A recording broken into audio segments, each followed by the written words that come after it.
अगर कोई हमारे हाथ से हमारी उंगलियां काटने की कोशिश करे या हमारी भुजाओं से हमारी हथेली काटने की कोशिश करे तो किस तरह का कष्ट होगा आपको।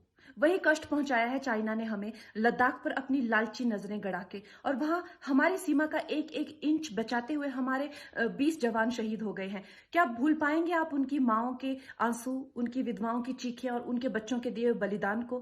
क्या ये सोचना ठीक है कि सेनाओं का जो सरहदों पे जो युद्ध होता है वो सिर्फ सेनाओं का होता है, वो सिर्फ सरकार का होता है? क्या उसमें हमारा कोई योगदान नहीं है?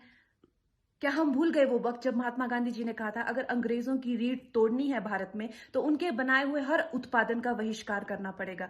तो क्या ये जरूरी नहीं है कि हम भी इस युद्ध में हिस्सा लें, क्योंकि लद्दाख सिर्फ एक जमीन का टुकड़ा नहीं है, भारत की अस्मिता का एक बहुत बड़ा हिस्सा है, भारत की हथेली है। हम उसे किसी तरह से इस दुश्मनों के उनके गंदे इरादों में सफल नहीं होने दे सकते।